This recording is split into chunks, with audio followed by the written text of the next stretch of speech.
The Macon Board of Aldermen vote for new leadership for its police department. I'm Victoria Bailey, and we have that story coming up. The Bruce Police Department is offering a reward in hopes of capturing a man that's been on the run for several months now. I'm Tori Talley, and I'll have that story. WCBI News at 6 starts now. Good evening, everyone, and thanks for joining us. Today is the first day on the job for Macon's newly appointed police chief. Alderman made the change last night. Our Victoria Bailey has been following the story throughout the day. She joins us now live from Macon with more. So all day I've been trying to talk to city leaders and residents about the board's decision to remove Officer Mason from his position. While only one person went on camera, the overall message I gathered was, it's simply time for a change. But we really hadn't liked where we've been in the last couple of years. That's the general feeling from the Macon Board of Aldermen after voting to demote Lucius Mason from chief to patrol officer. We're going to make this change, and then we're going to move forward, and if we need to be, we're going to make more changes. Mason served as Macon's top cop for 5 years with an additional 25 years of law enforcement experience. Ward 3 Alderman Tommy Campbell says law enforcement is a tough business, but the board wants new leadership on the force. Being a policeman in small town Mississippi nowadays is very difficult. You know, and I admire anybody who would be a policeman. But we decided to make a change of direction in our police department. Now, we reached out to several board members and Mayor Boykin, who declined to comment on camera, but Boykin did say he opposed the board's decision. Boykin tells WCBI that he can't veto the board's vote because it was a unanimous decision. During Tuesday night's meeting, Assistant Police Chief Devon Beck was promoted to acting chief. Campbell hopes residents will support the board's decision, which he says could have a positive impact on the community. We want our police department to be what the people of Macon deserve and will be proud of. So we hope that making this change and moving forward will get us to where we want to be.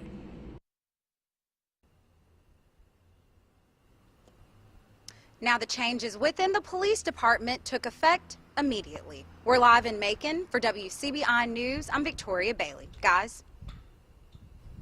All right, thanks a lot, Victoria. An early Valentine's Day lover quarrel ends with a husband in the hospital and the wife in jail. Investigators say 28-year-old Charity Harkins is in custody and charges are pending. Lowndes County deputies were called to a home on Highway 69 South about 1 o'clock this morning from a concerned parent saying their son was being attacked. Deputies who responded to the scene found a large amount of blood on the patio of the home as well as inside the master bedroom and bathroom. When law enforcement didn't find anyone inside the house, they began searching the property and heard a voice. The victim, 54-year-old Barry Ferguson, walked up to deputies. Investigators say he had a large cut to the lower right abdominal area. His condition, though, could not be released by hospital officials today. Based on what we find out, some of the information we're finding out, I believe this is going to be a situation that started yesterday, in fact, on the 13th. And it's kind of escalated from there. The mother of the victim told me that she went to the residence yesterday and gave Charity, Ms. Harkins, a ride from the residence to another residence. So I think this is a situation that's been going on for quite some time. Harkins will be arraigned in court tomorrow. New at 6 tonight, a kidnapping suspect turns himself into police almost a week after the alleged incident. 36-year-old LaWayne Robinson was arrested yesterday for the kidnapping and assault of a reported former girlfriend. Police say Robinson kidnapped the victim from a business on Highway 45. She was treated and released at Baptist Golden Triangle and later released. Robinson's bond has not been set. Charges are officially filed against the man accused of robbing an MUW professor. 33-year-old Domenico Sadler is charged with 1 count of armed robbery. The employee was reportedly struck and robbed on December 13th near Fant Hall. A suspect was stopped but got away from officers, dropping some of the victim's personal items as he ran. Sadler is also being charged with 2 counts of burglary by the Columbus Police Department. The search of a home lands a man behind bars facing several charges. 63-year-old Roger Patterson was arrested last Thursday at his home by the Bruce Police Department. Chief Tony Sockwell says Patterson is being charged with possession with intent to distribute a controlled substance, along with other charges, including simple assault and possession of paraphernalia and whiskey and beer. Patterson's bond is set at $10,000. Sockwell says Patterson was out on probation when, when this arrest was made. The hunt for convicted felon Adrian Leon Golden continues after he allegedly shot his girlfriend last June. Law enforcement have been searching for Golden since then. Yeah, Bruce Police recently posted a reward on social media asking for tips. Our Jory Talley joins us live in the studio with more. Jory? Golden has been on the run from law enforcement for 8 months now. Bruce police officers say he could be anywhere, and sightings and tips have been down. Now, officers are hoping a $5,000 reward will jog some memories. They go into hiding, but they can't hide forever. They'll finally mess up. This large wooded area off of Jimmy Beckley Drive in Bruce was the focus for the hunt for Adrian Leon Golden back in the summer. Police Chief Tony Sockwell says he thinks someone picked him up from this area while he was hiding out. We've had sightings in Pontotoc and Water Valley and Tupelo, you know, that we went everywhere. Those sightings are scarce now, and Sockwell says the convicted felon could be anywhere. We have him on NCIC, so if it don't matter if he's California or wherever he's at, if he gets stopped, they'll run his ID and pop up, you know, wanted. Officers are relying on help from several agencies to track down Golden, including the FBI. They just keep us informed of everything they find out, and we do the same. If we find something or get a lead, you know, we try to pass it on, and especially if it's out of our jurisdiction, you know, we try to help out other agencies and let them know what we know and just try to find them. The chief says one of the most challenging parts of this case is Golden not being from the area. If he was in a community, you know, you would know people that knows him, and you could go that route, but not knowing him or knowing any of his folks, you know, it makes it a little more difficult. The reward money started out as $1,000, but it's grown within a month. An unanimous resident and business, along with the Calhoun County Sheriff's Department, donated the rest of the funds. If anyone is helping Golden hide, Sockwell says that they'll be charged with accessory, which can be the result as the same punishment which Golden faces. A suspected Starkville streaker has a new set of clothes, an orange jumpsuit. 22-year-old James Harmon Duke was arrested this morning by officers dressed in plain clothes. Duke did have on clothes at the time of the arrest. Police say calls started coming in reporting sightings of a naked man around February of last year. Each time SPD stepped up patrols to find the accused nudist, the sightings would stop. Just weeks before this morning's arrest, calls spiked again. Duke is charged with 7 counts of indecent exposure. Bond has not been set. Time now to turn things over to Chief Meteorologist Keith Gibson. He joins us with a first look at your forecast. Joey, right now in Tupelo at 6:08, we have some wet roads. We've had some widespread showers across the northern half of our coverage area today. And there's another batch just off to your west right now coming on in through Pontotoc, some heavier downpours. The first batch we had now moving off to the east. Not a lot going on in Columbus or West Point or Starkville. And I think most of the rain this evening will stay to your north. As we expand the view, you can see the showers moving from west to east across our area here on our Valentine's Day evening. So if you're heading on out with a significant other, you may need that umbrella here, especially across the North Country. Temperatures this evening will be in the 60s, warmer tomorrow. The full forecast in just a few minutes. Lowndes County fire crews still trying to figure out what started a morning fire at an abandoned gas station in New Hope this morning. County Fire Coordinator Neil Austin says around 4:30 crews were called to this service station on 182 near the Alabama state line. Austin says the station has not been in operation for 2 or 3 years. The blaze briefly closed a portion of Highway 182. The owner of the property is out of town. No one was injured. Again, the cause of the fire remains under investigation. A water main break shuts down a portion of South Montgomery Street in Starkville. Water poured into the street near the Lynn Lane intersection. Starkville police closed the street. City utility crews are working to repair the break. A boil water notice is in effect for Sherwood Commons and Loxley Way. They hope to reopen South Montgomery this later this evening. An area police department recognizes officers for going above and beyond the call of duty. And we find out what sets them apart when we come back. WCBI News at 6 with Andrea Self and Joey Barnes. All right, welcome back. First responders put their lives on the line every day, running toward danger while others may be running from it. Today, 14 Tupelo police officers were recognized for their bravery. Commendations were presented to officers for their actions during a recent fire, solving a number of crimes, and heroic actions during the June 2016 chase and shootout with a suspect who had murdered his pregnant girlfriend. It was the first public award ceremony for the Tupelo Police Department in years. They're pretty humble. They're just, all of these guys ever wanted to just do their job. That's all they want to do. And each and every one of them want to be able to go out there and do their job and come home. They're going to go out there and they're going to do their job to the best of their ability. The awards were presented during the regular meeting of the Tupelo Police Advisory Board. This Valentine's Day, time flies when you are doing something you love, especially if it's in the classroom. Carla Holderness teaches 3rd grade at Netawaya, and she loves every minute of her job. Our Educator of the Week likes using hands-on activities to help her students learn, but above all else, she wants them to feel loved every day. I want to be their second mom. I want them to know that they can come to school and feel safe and know that I'm going to take care of them. And just knowing that they know that makes me proud to come here every day. To nominate an outstanding educator, visit WCBI.com. Widespread 70s on Thursday, mild Friday morning, and then the cold front comes on in here, so we will close Friday on a cooler note, but we'll warm back up again. The full forecast is next. WCBI's Educator of the Week is brought to you by Food Giant, where your neighbors are the owners.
Our first alert forecast with Chief Meteorologist Keith Gibson.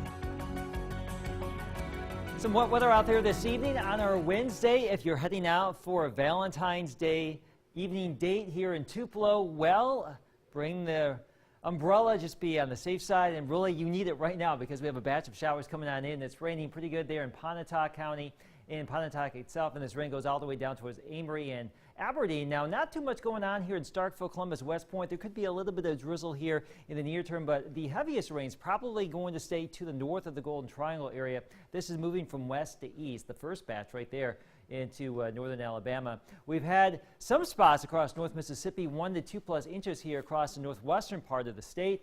Most spots seeing anywhere from a trace to about a ½ inch of moisture, most of it, as expected, north of US 82 today, and you can see the general trend from west to east. So if you were watching in the Golden Triangle area and pointing south, probably not a lot of additional moisture today, but it will be wet this evening in the north. Here's a live look with our Alpha Insurance camera looking back to the north in downtown Columbus. Some low ceilings there. You can see it right there, some of those low clouds. And in Vernon at Durham's Pharmacy, we've had some wet weather over there as well today on our Wednesday. We are mild. We've got widespread 60s here, 70s off to the southwest. And look at this big warm up we've really got going across the southeastern chunk of the country right now. And speaking of tomorrow, this warm up we are expecting Tupelo, the forecast high is 76. The average is 57. The old record is 79. In Columbus, we're forecasting 77. The average is 60. The old record 82. So close to record territory. Will we get to record territory tomorrow? We'll wait and see. We have a lot of cloud cover out there. And even with the clouds, I do expect a southerly breeze at about 10 to 15 to 20 miles per hour to give us that warmth. Now, if we break into a little bit of sunshine, yeah, we may do some temperatures near 80 degrees. As a matter of fact, Jackson, the forecast high is 81 tomorrow. So extremely warm across the region, a lot of cloud cover, not a lot of moisture. We're really shoving that back up to the north for tomorrow. But an incoming cold front for Friday will give us a 50% chance of showers. And then it looks like we may see some wetter weather as we get into our Saturday. So that's the way it's looking for the next 7 days. Now, Friday morning, we start out in the mid-60s, but by the afternoon, we're in the 50s and 40s. So falling temperatures Friday. A bit of an interesting day Saturday. Some spots could be in the 40s. Other spots may be in the 70s. We'll see about that. Pretty good chance for rain Saturday. A little bit drier next week, but we're back into the mid to upper 70s. Coming up 2 days away from the start of college baseball. We'll have more leading up to first pitch coming up next in sports. WCBI Sports with Robbie Donahoe is brought to you by your local Ford dealers. Go further. They are underway in Nashville. Mississippi State looking pretty sharp to start against Vanderbilt. The Bulldogs lead 22-19. Commodores living on the perimeter, no surprise. But the Bulldogs have gotten out to a good start, so has Eric Holman. We'll have highlights of this game coming up tonight at 10 on WCBI Sports. We've got baseball to enjoy this weekend at Mississippi State. The Road Dogs will begin the season on the road and where their greatest triumph of last season occurred. A big three-game series starts the new year at Southern Miss for Andy Cannizaro and the Diamond Dogs, and they're eager to prove themselves. The top 25 matchup around the board, that kind of thing, and all the preseason polls. And we know the place is sold out. There aren't going to be that many Mississippi State fans that are going to be there due to the ticket situation going on down there. But, at the same time, our guys have worked extremely hard. We're ready for the challenge. We're looking forward to the opportunity, and we're finally ready to go play somebody. Switching gears to football, Mississippi State has their coaching staff in place. One of the big additions for Joe Moorhead was getting Luke Getsy to join the Bulldogs. Getsy spent the last 3 seasons working with the Green Bay Packers and will be the offensive coordinator and wide receivers coach for MSU. He knows he's here to support the head man. The head coach has a lot of responsibilities and a lot of hats to wear. Yes, he's going to be the play caller on game day, and it is his offense first and foremost. But the importance of the leadership of the offensive coordinator is critical in the situation like this. It's a collaborative effort, is how I've put it. Joe is the lead dog, and when he, we are here to support him. We are here to give him every bit of information that we possibly can so he can call the best game every single Saturday. At Ole Miss, the fight against the NCAA continues as the school published its written appeal to the college sports' governing body today, as Ole Miss continues to take an aggressive approach to fighting the penalties levied against the school and is officially appealing its 2018 postseason ban in football. The written appeal was submitted on February 5th to the NCAA, and the NCAA's Committee on Infractions has 30 days from that point to file its response. Then the university has 14 days to submit a rebuttal. We will continue to follow that as it goes down.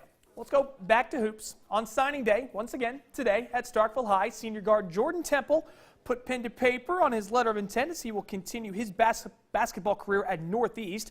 The future Tiger has developed into one of the top point guards in the state during his final season as a Yellow Jacket. Jordan's shooting has dramatically improved this season as the Jackets are one of the top teams to beat for the 6A boys state title. For J5, it all felt right becoming a Tiger. The Northeast, I believe, was the best school for me. I fit in with what they were trying to do.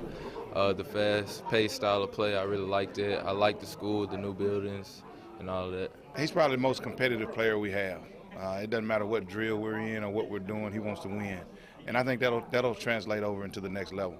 That'll keep making him better. As the older he gets, the better he'll get, just as long as he stays competitive. Congratulations to Jordan. Big night of basketball, as we mentioned. Mississippi State in action against Vanderbilt. We'll have highlights of that game coming up at 10. For MSU's NCAA tournament hopes, they cannot lose tonight at Vanderbilt, a team that has a 9-16 record. Just can't happen. Yeah, so we're on bubble watch with Mississippi State, which people thought was just completely incredible to even begin with the kind of season they started with and what they've been running through lately. But they are strictly on they're on the bubble, so MSU needs to win tonight. They got to win Saturday against Ole Miss. They just got to keep winning to hope their NCAA tournament berth stays in play. All right. All right, got to make that resume look good. Yeah. All right, we'll be right back. Stay with us. Our 7-day forecast of wet weather goes away this evening. Warm tomorrow, well into the 70s, and then falling temperatures Friday afternoon, some showers Saturday, and then some warm stuff again next week. So more of a spring feel to that 7-day. At least we dry out somewhat tomorrow. A little bit. Yeah. We'll take it. Here's hoping you took care of your Valentines. That's all I have to say. Exactly. All right. Have a good night.